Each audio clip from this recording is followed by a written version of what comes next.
बंदर और एक औरत की कहानी। एक दिन चोर ने गांव के मंदिर का घंटा चुरा लिया। घंटा चुराने के बाद वह जंगल की ओर भागा। माद में आराम कर रहे बाघ ने घंटे की आवाज सुनी तो उसे पसंद आई। जल्द ही उसने चोर व घंटे को खोज निकाला। उसने चोर पर हमला किया, वह उसे मार गिराया। घंटा जमीन पर गिर पड़ा। बाघ अपने शिकार को खाने में मग्न हो गया। कुछ दिन बाद वहां से बंदरों का दल गुजरा। उन्हें घंटे की टन-टन अच्छी लगी। सबने उससे खेलने का आनंद लिया। वे सारा दिन की मेहनत के बाद रात को घंटे से खेलकर अपनी थकान मिटाते। गांव वाले जब भी रात को घंटे की आवाज सुनते तो डर जाते। गांव से चोर की लाश मिलने के बाद अफवाह फैल गई कि जंगल में कोई बुरी आत्मा घूम रही है जो इंसानों को मारने के बाद खुश होकर घंटा बजाती है। जल्दी ही सारे गांव में अफवाह फैल गई और डर के मारे लोग घर छोड़ छोड़कर भागने लगे। हालांकि गांव की एक औरत इन बातों पर विश्वास नहीं करती थी। वह काफी हिम्मती और बहादुर थी। उसने इस घंटे की आवाज के पीछे दिए कारण को जानने का फैसला कर लिया। वह गांव के मुखिया से बोली, हुजूर, मुझे पक्का यकीन है कि गणेश जी की पूजा से दुष्ट आत्मा पर काबू पाया जा सकता है, पर इसके लिए कुछ पैसों की जरूरत होगी।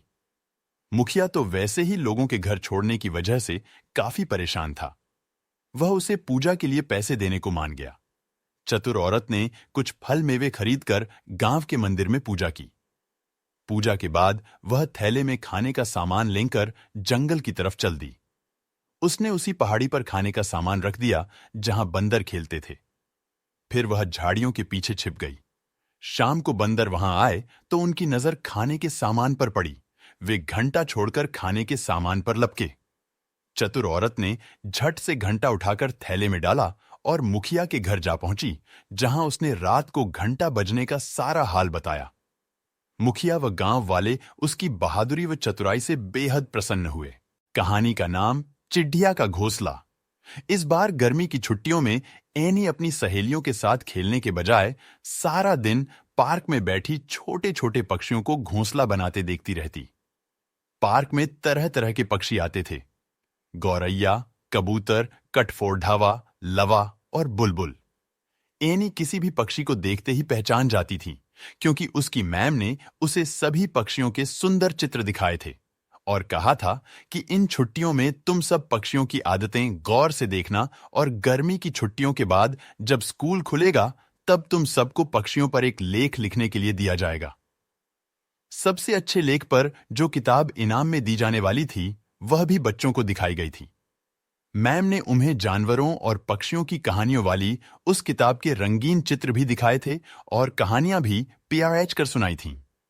एनी को वह किताब इतनी पसंद आई थी कि उसने मन ही मन यह निश्चय कर लिया था कि जैसे भी हो वह इस किताब को पाने के लिए मेहनत करेगी, और इसलिए एनी अपनी छुट्टियां खेलने के बजाय पार्क में बैठकर पक्षियों की आदतों को जानने में गुजार रही थी।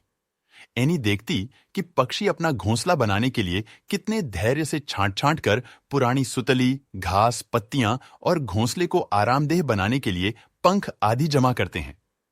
एनी का जी चाहता कितना अच्छा होता कि मैं भी इन पक्षियों की कुछ मदद कर सकती। अचानक एनी को एक ख्याल आया। इन दिनों ज्यादातर पक्षियों ने अपने घोंसले बना लिए थे, फिर भी कुछ पक्षी ऐसे थे जिनके घोंसले अभी तक तैयार नहीं हुए थे। कुछ शरारती लैडढाकों ने पत्थर मारकर इनके घोंसले नष्ट कर दिए थे। एनी ने उन्हें गुस्सा कर रोकना चाहा। एनी ने सोचा, क्यों ना मैं अपने हाथों से एक घोंसला बनाकर बगीचे के किसी पेड्डा पर लटका दूं। हो सकता है कोई पक्षी वहां रहने आ जाए। आह, कितना अच्छा लगेगा जब पक्षी वहां अंडे देंगे और कुछ दिनों में घोंसला छोटे छोटे पक्षियों से भर जाएगा। पक्षियों की चहचहाहट से मेरे बगीचे में रौनक आ जाएगी। यह सोचकर एनी बहुत खुश हुई। अब तो एनी को अपने आप गुस्सा आ रहा था कि इतनी अच्छी बात उसे पहले क्यों नहीं सूझी। कुछ मिनटों का ही तो काम होगा और बस घोंसला तैयार हो जाएगा। पक्षियों के चोंच से बने घोंसलों के मुकाबले मेरा यह घोंसला ज्यादा सफाई से बना हुआ होगा, एनी ने सोचा। अगले दिन एनी की मां यह देखकर बड़ी हैरान हुई कि एनी सारा दिन तिनके, कागज आदि ही बुनती रही। कहां तो एनी ने सोचा था कि घोंसला बनाना तो कुछ मिनटों का ही काम है, और कहां एनी को सारी शाम घोंसला बनाते बनाते गुजर गई। घोंसला को टिकाने के लिए एनी ने बांस की कुछ तीलियां भी लगाई थीं। अब वे तीलियां टिक नहीं रही थीं। बेचारी एनी ने धागे की पूरी रील लगा दी। कहाँ तो एनी ने सोचा था कि घोंसला बनाना तो कुछ मिनटों का ही काम है, और कहाँ एनी को सारी शाम घोंसला बनाते बनाते गुजर गई। घोंसला को टिकाने के लिए एनी ने बांस की कुछ तीलियां भी लगाई थीं। अब वे तीलियां टिक नहीं रही थीं।